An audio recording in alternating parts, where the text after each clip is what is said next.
Hola amigueros del arte, en el anterior video vimos crecer los primeros poblados humanos con sus representaciones artísticas y arquitectónicas durante la prehistoria, que finaliza con la aparición de la escritura en la Mesopotamia. Entonces comienza la historia destacándose los pueblos de Mesopotamia y el Imperio Egipcio. Hoy viajaremos a este último, así que agárrense fuerte ya que estaremos arrancando viaje al pasado del arte. Les invito, les comparto, les convido de este maravilloso recorrido hacia el arte para la eternidad.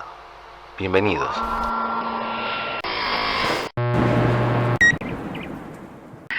Usted está en la estación Antiguo Egipto. Dicen que Egipto es el nombre que le dieron los griegos, significando más allá del Egeo, que es este mar pegadito a Grecia, al norte de Egipto. Para hablar de arte egipcio tenemos que comprender un poco su forma de entender la vida y la muerte en este mundo. La vida solo era un pasar por la materia y el alma, quedando solo después de la muerte el espíritu, que mantenía un carácter eterno. Este imperio comienza a amasarse 4000 años antes de Cristo, ubicado en las orillas del río Nilo, actual Egipto y Sudán. Pongámonos en contexto. Existía el Bajo Egipto al norte y el Alto Egipto al sur. Esto de bajo y alto tenía que ver por estar en un territorio más alto, más bajo. El rey del Bajo Egipto usaba una corona roja, el del Alto Egipto una blanca, y resulta que 3000 años antes de Cristo se unifican utilizando la doble corona. Estos se especializan y se desarrollan en el comercio, la ciencia, la escritura y el arte. Las obras de arte se realizaban por encargo del faraón. Se dice que para que el artista no realice trabajos similares una vez que el faraón moría, al artista se lo sacrificaba. Mira qué macanudo los tipos. En el arte se realiza la pintura mural, a la que muchos especialistas la consideran ancestro de los cómics, ya que se realizan una serie de narraciones cuadro a cuadro de forma secuenciada acompañada de un texto. La pintura, como el arte en general, tiene un carácter simbólico y religioso. Resalta cuestiones funerarias del más allá y de la vida eterna, en la que se representan la jerarquía, los dioses, los rituales y escenas de la vida cotidiana. Las jerarquías se representaban con los monarcas, los faraones y sus familias, a veces acompañados de algún dios. Estos se destacaban por el tamaño de sus cuerpos. El faraón y los sacerdotes eran representados con un tamaño más grande que las personas comunes, y los esclavos más pequeños. Los hombres se representaban con la piel más oscura que las mujeres. Los cuerpos se representaban con la cabeza de perfil, los hombros y el tronco de frente, y los pies de perfil. Entre los dioses estaba el dios Ra, dios del sol, representado con la cabeza de un halcón y un disco solar. Set, dios del mal y la sequía, representaba las fuerzas destructoras. Esta tiene cabeza de galgo con orejas largas y cortadas y una larga cola. O Anubis, el dios de la Duat, la tierra de los muertos, relacionado a la muerte y a la resurrección. La vida cotidiana se representaba con escenas de recolección agraria. Las esculturas se realizaban en mármol, piedra, madera y arcilla. Marcaban una idealización de la figura de los dioses y los faraones. Se mostraban fuerte a ellos y a ellas bellas, como lo es en la triada de Miquerino. Sin embargo, la figura de los nobles se basaban en seres más realistas, como la escultura del noble alcalde o la del escriba sentado. Las esculturas no representan movimientos, es decir, son estáticas, rígidas y eráticas, o sea, que no transmiten expresiones, gestos, etc. En su mayoría se destaca la frontalidad, es decir, que fueron creadas para ser admiradas solamente de frente, como la estatua del príncipe Rahotep y su esposa Nofret, o la estatua de Kefren. Predomina la simetría, son de ojos almendrados, la barba y los cabellos son marcados por dos paralelas, y estas representaciones no varían a lo largo de los 3000 años que duró el imperio, salvo durante el reinado de Amenofis IV, conocido también como Akenatón, en el que se realizaron figuras más realistas como el busto de Nefertiti. También se destacan los relieves que ya les mostraré. La arquitectura del antiguo Egipto se caracteriza por ser monumental, colosal,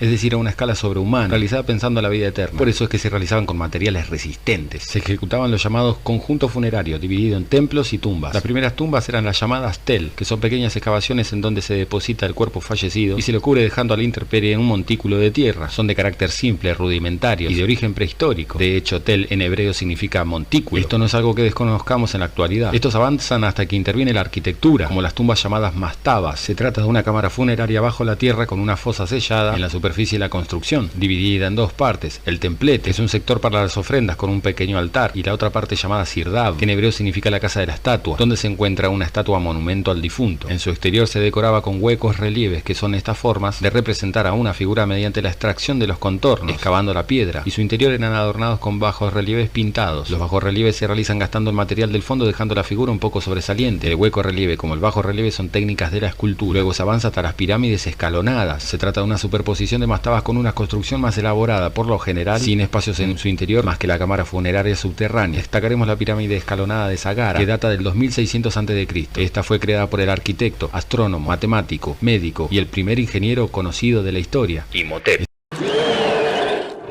Avanzan hasta dar con la pirámide trapezoidal. Esto contiene una cámara en su interior, pero el enterramiento sigue siendo bajo la superficie del terreno, hasta que damos con las pirámides más conocidas. Estas son pirámides perfectas. ¿Por qué perfectas? Porque tienen una inclinación de 51 grados. Ah, mira vos, contame más, contame más. Dicen que si agarras un puñado de arena y lo dejas caer, formará un montículo de 51 grados naturalmente. La primera fue la pirámide roja de Dashur, luego están las más conocidas, las de Kefren, Miserino y Keops. La más grande es la de Keops, pero se encuentra en un terreno más bajo, datan del año 2400 a.C.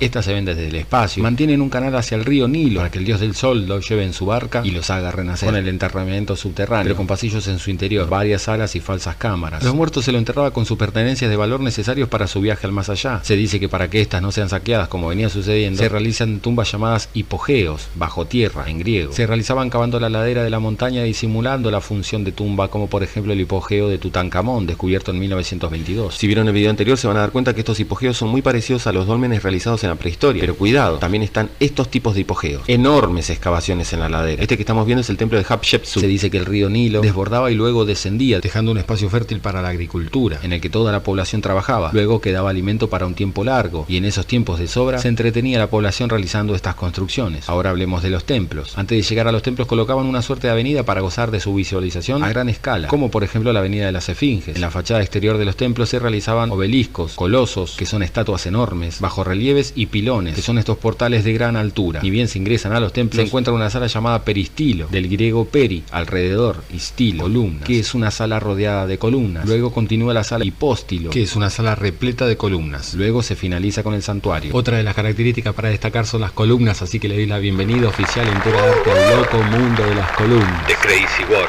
of the Columnas. ¿Cómo realizaban semejantes construcciones? Más sencillo de lo que parece. Primero colocaban la base donde querían ubicarlas, luego rellenaban todo el espacio que las rodeaba con adobe y colocaban la pieza superior a la base. Así repetían el proceso hasta llegar a la altura. Luego se quitaba el adobe, se barría un poco y ¡pum! Tenían el complejo de columnas listos, sin ayuda de marcianos. Los tipos de columnas eran las siguientes: columnas protodóricas, así llamadas por ser antecesoras a las columnas dóricas que se destacan en todo el primer periodo de la antigua Grecia. El fuste de la columna es toda esta estructura que les estoy señalando. Estas son acanaladas y representan tallos de plantas. Aparecen por ejemplo en el recinto del faraón Sócer. Columnas campaniformes. Estas tenían forma de campana en su capitel. Los capiteles son estas estructuras que se encuentran sobre el fuste de la columna. Columna palmiforme, por tener forma de palmera en su capitel. Columna papiriforme cerrada. Columna papiriforme abierta. Estas dos así llamadas por tener el capitel con forma de la planta del papiro. Las columnas atóricas, por tener en su capitel la representación de la diosa Hathor. Columnas lotiformes, por tener en su capitel la representación de la planta del loto. Las columnas osíricas, por tener la representación del dios Osiris. Pero ojo, que los capiteles no solamente sirven para decorar la columna, sino que para repartir el peso que reposa sobre cada columna. En su mayoría, los fustes de las columnas eran decorados con bajorrelieves pintados. Y por último, la frutilla del postre, la gran esfinge de Giza, con su cuerpo de león y cabeza humana. Tiene unos 20 metros de altura por 70 metros de largo. Dicen que fue creado 2500 años antes de Cristo como parte del complejo funerario de Kefren. Y si bien la rondan muchos misterios, cumple la función de proteger estas tumbas. En fin, este gran imperio finaliza con la llegada de Alejandro Magno 300 años antes de Cristo, que la convierte en parte del imperio griego. Este coloca una serie de reyes, siendo la última la famosa Cleopatra, hasta que el imperio griego lo toman los romanos. Luego Roma se transforma en el cristianismo y Egipto forma parte muy importante para la historia de la cristiandad. Luego lo suceden los islamistas hasta la actualidad. En fin, en el próximo video veremos lo que sucedía de forma paralela, contemporánea a los egipcios, en la Mesopotamia, algo así como la precuela de este video. Es decir, nos vamos a trasladar despacio, pero no de tiempo. Seguiremos rondando aproximadamente los 3000 años antes de Cristo. Así que no te saque la malla porque nos vamos del río Nilo a los ríos Éufrates y Tigris, en la Mesopotamia. Nos vemos en el próximo video. Espero que les haya gustado y que les haya servido esta información. Muchas gracias. Un abrazo.